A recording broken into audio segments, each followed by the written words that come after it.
Tukishafika Maka, kwa utaratibu wa taasisi tutajieka sawa, kama kuna chakula tutakula, lakini tunakumbuka tumo katika ihramu kama mtu udhu wake umemtenguka tutatia udhu, na hakuna ubaya mtu akitaka kujimwagia maji kwa kukoga, hakuna ubaya, lakini tuwakumbuke haruhusiwi kutumia manukato, sawa? Kwa hiyo atatumia tu sabuni ambayo haina harufu ya manukato, au atajimwagia maji matupu, kisha atatia udhu, ataendelea kuzivaa ihram zake kwa sababu yupo katika ihram, sawa? Tukimaliza kujinadhifisha hivyo kidogo, kujiweka sawa, kwa sababu ni safari refu kutoka Madina mpaka Maka, tutachukuana na kuondoka kuelekea katika msikiti mtukufu wa Maka, kuendeleza matendo matatu yaliyobakia, ambayo ni kutufu, kusai pamoja na kupunguza, na sio kunyoa. Sisi tutapunguza kwa sababu hija yetu ni tamattu. Tunapunguza kwenye umra, tunakwenda kunyoa kwenye hija, na kunyoa ni kwa wanaume, sio kwa wanawake. Wanawake kote kuwili watapunguza, kwenye umra watapunguza na kwenye hija watapunguza.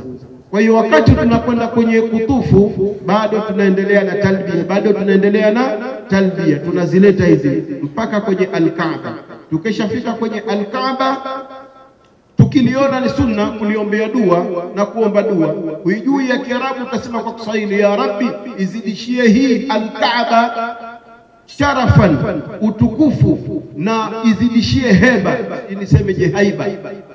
Haiba ni mvuto wa pekee ambao yani ile Al-Kaaba ukiona kwa haiba yake unaweza machozi yakakutoka na ukaogopa kidogo. Mungu ameijalia ile nyumba ina haiba ya kipekee yake. Unaiombea dua, na dua yako ya mwanzo utakayoiomba kujiombea wewe utakapoona Al-Kaaba, usisahau muambie Mungu, ya Rabbi, Mola wangu, nijalie mimi niwe ni mwenye kukubaliwa dua ninapokuomba.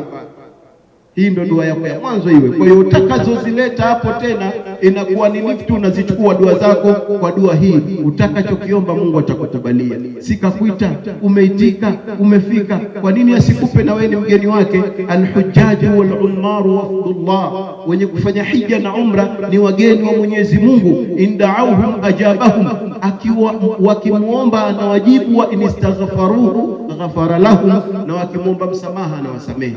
Tutakwenda zetu pale, tutashuka mpaka Al-Kaaba, tutakwenda mpaka Hajar al-Aswad, mpaka nguzo ya Hajar al-Aswad. Hii ndo nguzo ya mwanzo. Al-Kaaba ina nguzo 4. Nguzo ya kwanza Hajar al-Aswad, nguzo ya pili kuna ruknu Shami, nguzo ya tatu ruknu al-Iraqi, nguzo ya 4 ruknu al-Yamani. Nguzo ya kwanza ni ruknu ya Hajar al-Aswad, sawa? Tutafika pale, tutaielekea Hajar al-Aswad, na kutakuwa kuna alama ya kijani sambamba na ile Hajar al-Aswad, kwa sababu hatutokuwa karibu na Al-Kaaba, lakini tutakuwa ni usawa ule. Tukishafika usawa ule wa Al-Kaaba kwenye rangi ya kijani, tutaelekea Al-Kaaba kwa kuipa uso kama hivi, tunasema bismillah, tunanyosha mkono, tunasema bismillah Allahu akbar. Tunasema vipi? Bismillah Allahu akbar. Tunanyosha mkono hivi, tunasema bismillah Allahu akbar. Tukisha sema bismillah Allahu akbar, manake hapa ndo tunaanza kutufu, tunafanya tendo letu la tatu katika yale matano. Tendo la tatu ni kutufu minash shaitani rajim, wa atimul hajja wal umrata lillah, na ikamilisheni hija na umra kwa ajili ya Mwenyezi Mungu. Na yule bwana aliyekuja kwa Mtume Muhammad akauliza kuhusiana na baba yake, inna abi shaykhun kabirun la yastati'u alhijjata wala umra. Qala lahu an-nabiy sallallahu alayhi wasallam, hujja an abika wa'tamir. Kuna bwana mmoja anamuuliza Mtume, ya Rasulullah, baba yangu ni mtu mzima, haziwezi tena harakati za hija na umra. Mtume akamjibu akamwambia, mhijie baba yako na umfanyie umra.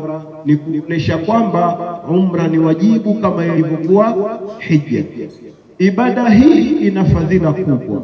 Katika fadhila za ibada hii Mwenyezi Mungu Subhanahu wa Ta'ala amejalia ni kusamehewa kwa dhambi za mtu zote alizozifanya. Mtume sallallahu alaihi wasallam anasema, al-umratu ila al-umrati kafaratun lima bainahuma walhajjul mabrur laysa lahu jazaa'un illa aljanna. Umra moja mpaka umra nyingine ni kifutio cha dhambi zinazofanywa katikati hapo. Ukifanya umra, dhambi za nyuma zote zinafutwa. Ukakaa wewe ukenda umra nyingine, hizi za katikati kwa ile umra nyingine inayokuja pia zinafutwa. Kisha Mtume akasema walhajjul mabrur laisa lahu jazaa'un illa aljanna, na hija iliyokubaliwa haina malipo isipokuwa pepo. Umra hii ambayo tunaelezana kiufupi na fadhila zake hizi, bali miongoni mwa fadhila zake inafuta ufakiri na inafuta dhambi kama ilivyokuja katika hadithi. Ibada hii tukufu yenye fadhila kubwa kama hizi inatekelezwa vipi? Ndo mazungumzo yetu ya leo.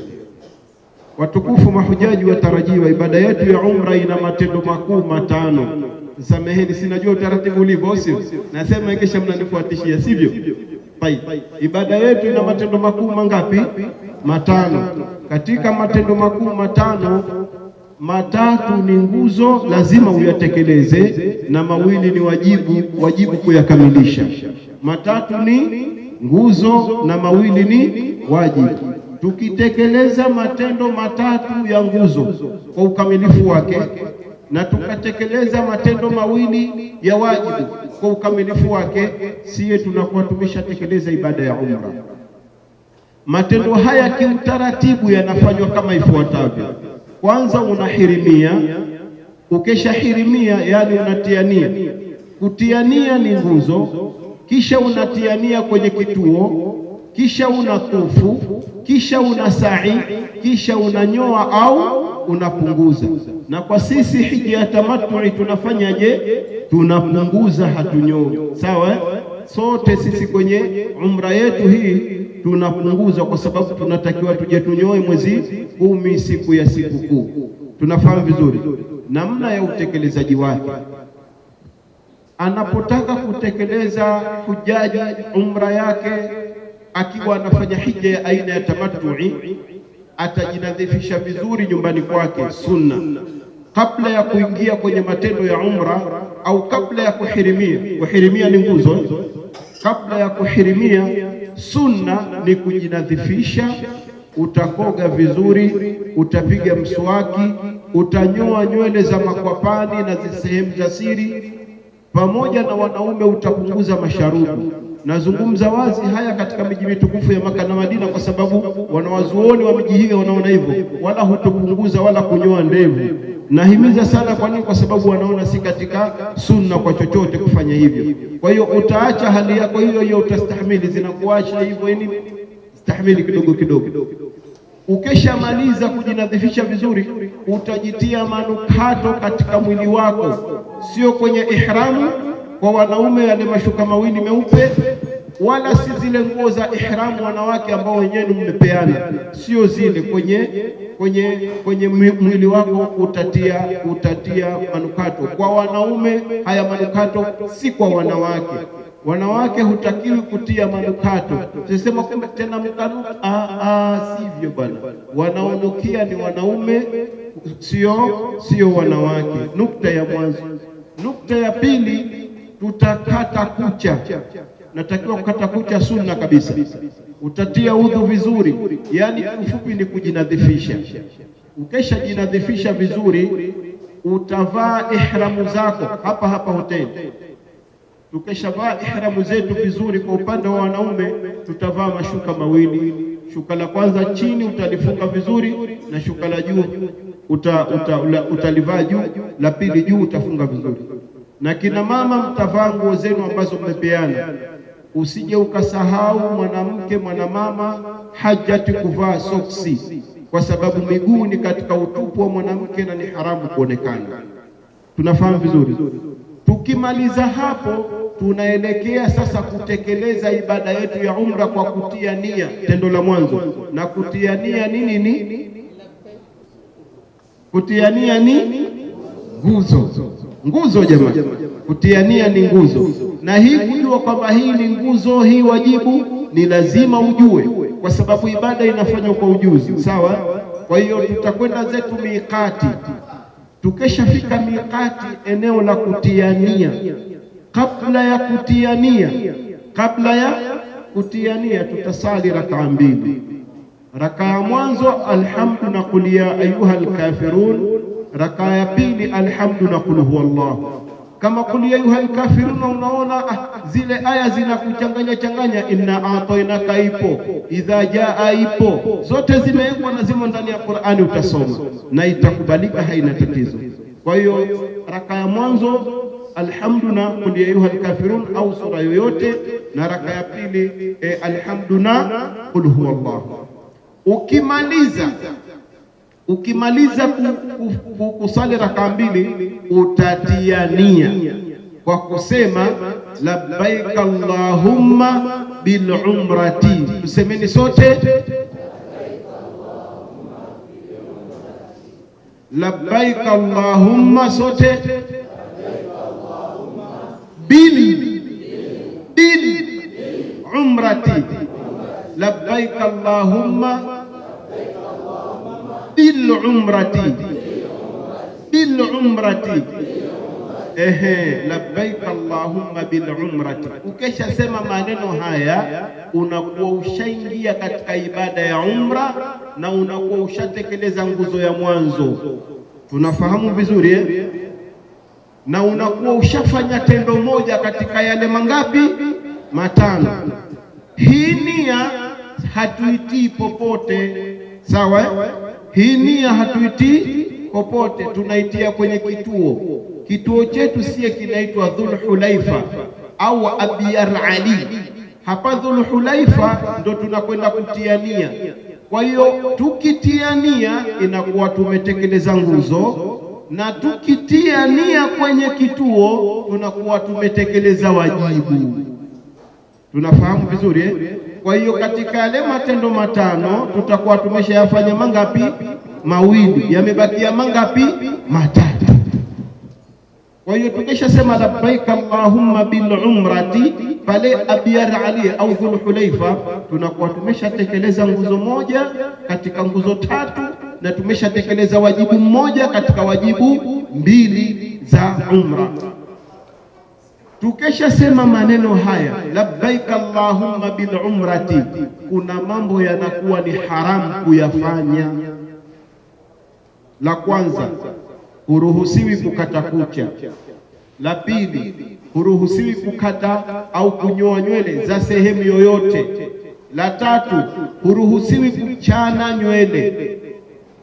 La nne, huruhusiwi kuposwa, kufunga ndoa au kumfungia mtu mwingine ndoa.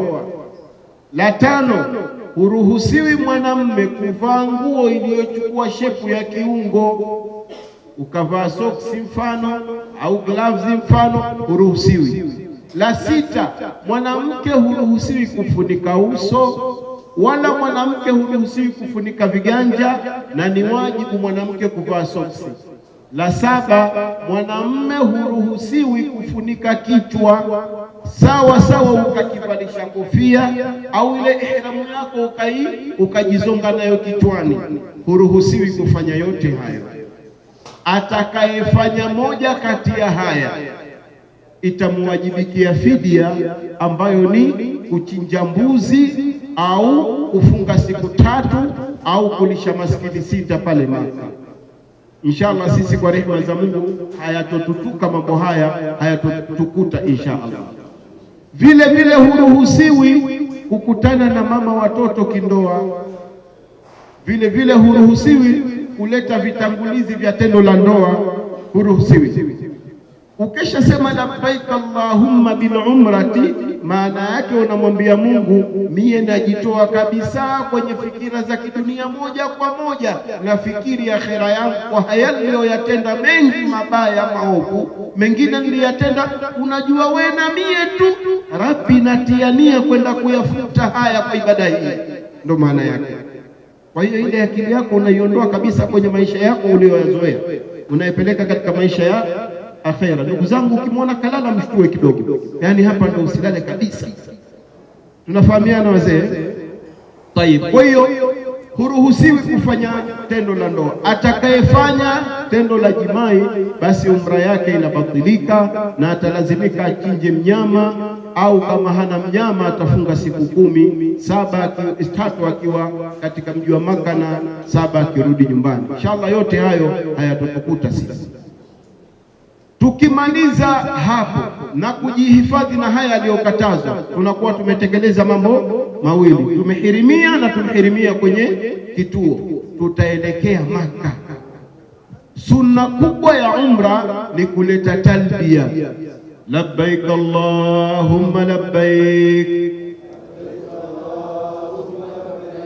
labbaik la sharika laka labbaik, labbaik la pendeni innal hamda laka wal mulk la.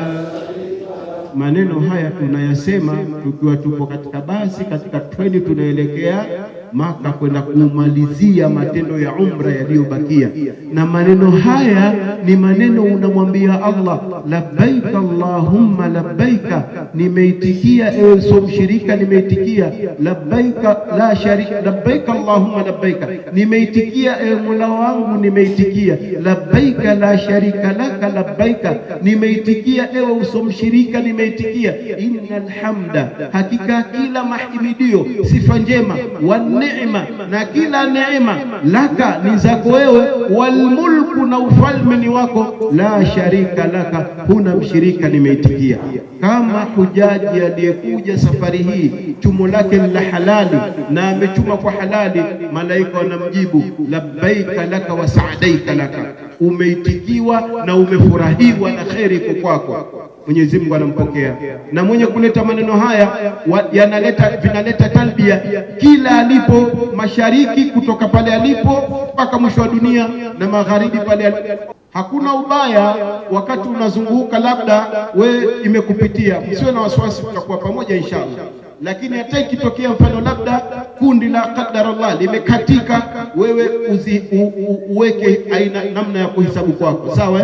Yani leo unayoianza ndo mpya, unaanza bismillah Allahu akbar ya mwanzo, ukishafika pale unasema Allahu akbar ya pili, Allahu akbar unazunguka ya tatu, Allahu akbar unazunguka ya 4, Allahu akbar naanza hii ya 5, Allahu akbar naanza hii ya 6, Allahu akbar naanza hii ya 7. Na kila ukifika kwenye rukunul yamani unasema rabbana atina fid dunya hasana. Ukizunguka mara 7 kwa utaratibu huu, unakuwa umetekeleza nguzo ya pili ambayo ni tendo la 3 katika umra. Nakumbuka hapa hapana dua maalum isipokuwa hapo kwenye rabbana atina, ndio dua maalum. Kulikobakia kote, omba dua kwa lugha unayoijua, kwenye matatizo yako ulionayo, kwenye ilo naloliona mie sijui hili kama litatatuka, ndio mwambie pale Mungu, hili lishanshinda na atakutatulia. Kwa hiyo kwenye lugha hiyo ya Kiswahili hivyo hivyo, mali ndio hivyo hivyo, omba na Mwenyezi Mungu atakupa na atakutatulia. Waman yujibu al-mudtarra idha da'ahu wa yakshifu su. Allah anauliza, nani anayemjibu yule aliyeshindwa na anayeondosha uovu? Ni Mwenyezi Mungu peke yake, muombe. Kwa hiyo tutatufu mara 7. Wakati wa kutufu kuna sunna. Sunna ya kutufu ni kwenda matiti kwenye mizunguko mitatu ya mwanzo kwa wanaume, si kwa wanawake. Yani kwenda kama unafanya kama una trot hapo hapo ulipo, tukimbia, lakini hapo unafanya kama una trot.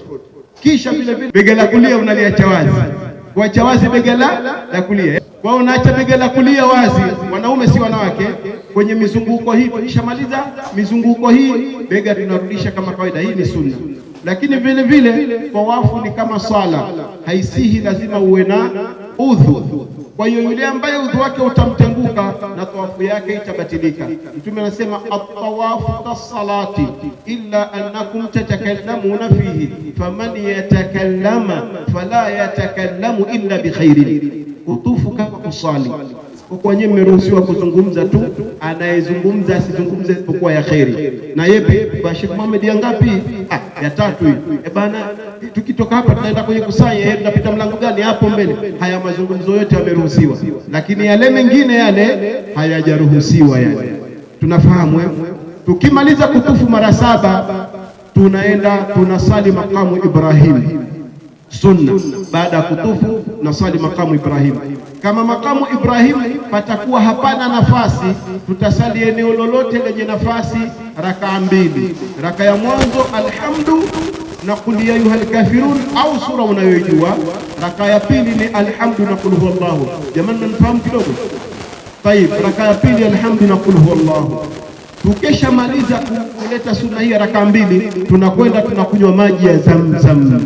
Na maji haya unapoyanywa katika hii ibada yako ya hija au ya umra, ndo uyanywe kwa kunuia vizuri, hasa ya Rabbi, nimekuja huku na maradhi haya, ya Rabbi na tatizo hili, liwe la ndani ya mwili au ya nje ya mwili, liwe la kiafya au la kimaisha. Wanawazuoni wanasema Mwenyezi Mungu atakupa. Kwa hiyo utaleta maombi yako hapa wakati unakunywa maji haya, na utayanywa kwa utaratibu. Utachukua maji yako, ukishachukua maji yako utapunguza kimo, utasema bismillah, alhamdulillah, wassalatu wassalamu ala rasulillah. Utaomba dua zako, si lazima kwa sauti, hata vile kwa taratibu ujisikie mwenyewe. Kisha utakunywa maji haya kwa mafunda 3, 5, 7, inategemea na uwezo wako wa kupiga mafunda. Ukisha kunywa maji haya hapo utaelekea kwenye eneo la kusai kwenda Safa na Marwa, ambapo hili linakuwa ni tendo la 4 na ni nguzo ya pili katika nguzo za umra. Safa na Marwa ni vilima viwili, kilima cha Safa na kilima cha Marwa. Tutaanza sa'i yetu, tunapanda mlima wa Safa. Tukishapanda mlima wa Safa ambao uko upande huu wa kushoto yetu, tutapanda kisha tutaelekea Al-Kaaba. Wakati wa kupanda kuna sunna ile aya ya Mwenyezi Mungu inayosema inna safa inna safa wal marwata min sha'airillah. Sote inna safa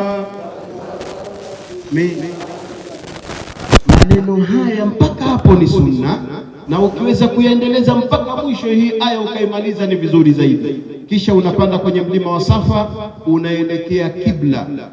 Ukielekea kibla unasoma ile dhikri maalum, la ilaha illa Allah wahdahu la sharika la lahul mulku wa lahul hamdu wa huwa ala kulli shay'in qadir. Hizi dhikri nikisoma wewe msiniachie peke yangu, tunasikia tendeni, utaina shida. La ilaha illa Allah wahdahu la sharika la lahul mulku wa lahul hamdu wa huwa ala kulli shay'in qadir. La ilaha illa Allah wahda anjaza wa'da wa nasara 'abda wa a'azza junda wa hazama al-ahzaba wahda. Unaleta mara 3 adhkari hii, kisha unaomba dua zako. Ukimaliza hapo, uko namba ngapi hapo? Good, mashaallah, safi kabisa. Msalie Mtume. Hapo ni 0 namba, hatujaanza kwenda pahala. Tuko wapi? Safa. Tunatoka Safa tunakwenda zetu Marwa. Tukishafika Marwa tunapanda kilima, tunaelekea kibla, inakuwa ni nambari 1. Tuko wapi? Marwa. Sawa. Tukishafika kule, wakati tunapanda ile aya tunaisoma yote au mpaka pale tulipoishia. Kisha tukishaelekea kibla tunasoma ile adhkari yetu mara 3. Kama huijui hakuna tatizo, utaomba dua zako hapo. Ukishamaliza unatoka zako Marwa unakuja zako Safa. Ukishafika Safa inakuwa ya ngapi hiyo? Ya pili. Kama mbona kina mama sisikii huku, inakuwa ya ngapi iko? Ya pili. Hii ya pili unafanya kama ulivyofanya ya kwanza, unaelekea kibla, unasoma dua, kisha unatoka unakuja zako unakwenda zako Marwa. Ya ngapi? Ya 3. Uko wapi? Marwa. Sawa. Unatoka Marwa unafanya kama ulivyofanya ya pili, unatoka Marwa unakuja zako Safa. Ya ngapi? Ya 4. Sawa. Sawa. Ya 4. Ukishafika ya 4 Safa unaelekea Kaaba, unafanya kama ulivyofanya ile ya kule ya 3. Sawa. Unatoka Safa unakwenda zako Marwa. Ya ngapi? Ya ngapi? Ya ngapi? Kuna mtu hajasema, ndo namtizama sijamuona kusema hiyo ya 5. Ya ngapi? Ya 5. Tuko wapi ya 5? Marwa. Tunatoka zetu Marwa tunakuja zetu Safa. Ya ngapi? Ya 6. Tuko wapi? Ya 6 tuko wapi? Ya sita tuko wapi? Ya sita tuko wapi? Jamaa mnisamehe kwa sababu wakati mwingine tunaweza tukawa pamoja sote alhamdulillah. Hiyo itokee uko peke yako, maneno ya vijana leo ndio utajua hujui, au sio? Mungu atusalim salama. Haitofikia huko inshallah. Tusemeni amin. Kwa hiyo ya sita tunakuwa tuko Safa. Tunatoka Safa tunakuja zetu Marwa. Sawa? Ya saba tuko wapi? Marwa. Tumekwenda hivi kwa sababu zile dua ndo common. Sawa? Zile dua tayari unazisoma kwa utaratibu wake. Sawa? Kwa hiyo nambari 1, twendeni 3, 5, 7. Hizi unakuweka wapi? Marwa. Na nambari 2, 4 na unakuweka wapi? Safa. Yani kila nambari isiyogawika kwa 2 unakuweka Marwa, na kila nambari inayogawika kwa 2 unakuweka wapi? Safa. Mmenifahamu wazee? Tukeshamaliza hapo, sunna zilizokuwepo katika kwenda Safa na Marwa ni hizi zifuatazo. Kwanza ni kuomba dua wakati upo katika ule mwendo, na hapa ni dua makubuli kabisa. Na kwa taarifa tu, kama unataka wewe ukubaliwe dua zako na mambo yako, sisi tunajuana sisi. Mfano mimi najua sahibi yangu anatamani kitu fulani, sasa mimi sishughuliki na kuomba changu, mimi nashughulika na kumwombea chake. Man daa li akhihi fi dhahri al-ghaibi, na katika riwaya imekuja bi dhahri al-ghaibi, mwenye kumwombea ndugu yake ila hali muombewaji hajui kama kuna fulani ananiombea. Yaqulu al-malak, kuna malaika maalumu wanasema walaka bimithli, na wewe utakuwa mfano unachomuombea, yani mfano ima kama kile au kama haja yako ambayo kama yeye haja yake anayo. Tunafahamu laiti watu wangalijua fadhila za kuombeana dua wasingalifanyana husda, badala yake wangaliombea dua ili na wao wapate. Lakini nani anaona akimwombea atapata atakosa, wakati mpaji ni nani? Allah ndo mtoaji. Ndugu zangu, tunaombeana dua. Na sunna nyingine ya Safa na Marwa, tukeshafika kwenye rangi za kijani, kuna rangi ya kijani kwenye vilima vya Safa. Hapo wanaume ni sunna kwenda matiti, yani tunakwenda mbio. Wanawake msije mkenda mbio. Mbio zenu kisha kwendeni, maana Hajira toka siku zile alipokuwa na mwanawe Ismaili akimtafutia maji, yeye kisha kwenda siku zile. Kwa hiyo sasa hivi nyewe msiende, mtakwenda tu kawaida, wanaume wanakwenda mbio. Hiyo ni sunna ya pili. Na sunna ya tatu ambayo ni sunna kubwa Mtume alihimiza ni kuto kusababisha zahma kwa Waislamu. Yani kwa kuosha mwana mwenzio unampiga mtu kikumboni mfikie mwenzio, haifai. Tunakwenda kwa utaratibu na kwa utulivu. Hilo ni tendo la 4 katika matendo matano, na ni nguzo ya 3 kusai. Nguzo ya mwanzo kuhirimia, ambayo ni tendo la mwanzo. Tendo la pili kuhirimia kwenye kituo, ambayo ni wajibu. Tendo la 3 ni kutufu, ambayo ni nguzo ya pili, na tendo la 4 ni kusai, ambayo ni nguzo ya 3. Tumesema umra yetu ina matendo 5. Sasa hivi tushatekeleza mangapi? 4. Limebakia hili moja ambalo ni kupunguza au kunyoa, na sisi sote tumesema tutapunguza. Wanawake mtachukuana, mtakwenda hoteli, utakamatwa nywele zako za mcha huko, hicho kinachopatikana kitatolewa kidogo tu, sawa. Na wanaume tunakwenda kwa alhalaq, wale wanyoaji wako, tutamwambia tu mekina. Utakuuliza Musa au mekina, usije ukasema Musa atakupiga kipara, sema mekina. Usije ukamtaja Musa hapo, sema mekina. Utapigwa mekina, atakunyoa kwa mashine, inakuwa umepunguza nywele, na umra yetu mpaka hapo itakuwa imekwisha. Tukeshamaliza kufanya hayo, tutavua ihram, na wanawake mtavua zile nguo zenu za ihram. Tutaishi maisha ya kawaida, tutaishi maisha ya kawaida. Tunakwenda msikitini, tunasali, tunanunua, tunauza. Sijui umemshika mama watoto, hujambo kidogo, habari. Wewe sio mama watoto yani unauliza habari za siku. Tumsalie Mtume. Maisha ya kawaida yanaendelea mpaka mwezi 8 inshallah. Sasa mimi naongezea tu kidogo. Sheikh Abdul Karim amesema ule utaratibu wa zile ibada za hija zilivyo. Hapo umeambiwa tutasoma inna safa wal marwa, kufika pale juu tutasoma la ilaha illallah wahdahu la sharika katika kati ya mkazo mara 3, sawa. Na tutaelekea qibla, hayo ni yalivyo, lakini kutokana na hali ya zahma, wewe leo ukipanda tu unataka kusoma hiyo inna safa tu, askari kashafika, taharrak haji, una nafasi hiyo, huna nafasi ya kusema unakaa pale unasoma dua mara 3. Kwa hiyo insha Allah na hilo mulielewe, msije mkafika pale ustazi, mbona hata mara 3 hajafika, na usikia na huko naambiwa wameshapafunga haswa. Umeona mambo hayo. Kwa hiyo kila tukenda mambo yabadilika, wamepafunga. Kwa hiyo kilima kupanda kule juu kule ukaelekea hakuna tena, sawa. Kwa hiyo sisi katika ule mwendo wetu basi tutasoma hivyo hivyo, kwa tunakipanda kile kilima kidogo kilichobakia au tunakishuka, tutasoma ile aya pamoja na zile la ilaha illallah wahdahu la sharika la mpaka mwisho. Tumeelewana? Kwa hiyo hiyo ni akiba ya maneno. Ama katika swala la kupunguza nywele, vile vile tunatakiwa tupunguze nywele, lakini usijipunguze mwenyewe. Sawa jamani? Ushamaliza fanya sa'i, umekwenda hotelini au umepita kwenye kinyozi, kwa bwana hapa kinyozi bei ghali, mimi bwana sinacho kiwembe kule au nayo mashine, sawa. Ukatoka na mashine yako kule hotelini, ukifika ukachukua mashine ukainyoa mwenyewe, haifai, utakuwa umehesabiwa umekata nini, nywele, sawa. Kwa hiyo ukitaka umpe mwenzio, au kampa hiyo kinyozi, anafika pale mwambie makina manake mashine, Musa kiwembe na kuja upara, sawa jamani. Kwa hiyo nilikuwa nataka kutanabahisha ili mpate kulielewa na hilo insha Allah. Na kina mama nao ndio hivyo hivyo katika ukataji wa nywele, kupunguza kwao, asije akajipunguza mwenyewe, ampe mwenziwe, sawa. Inshallah mimi nitaka kuongezea hilo.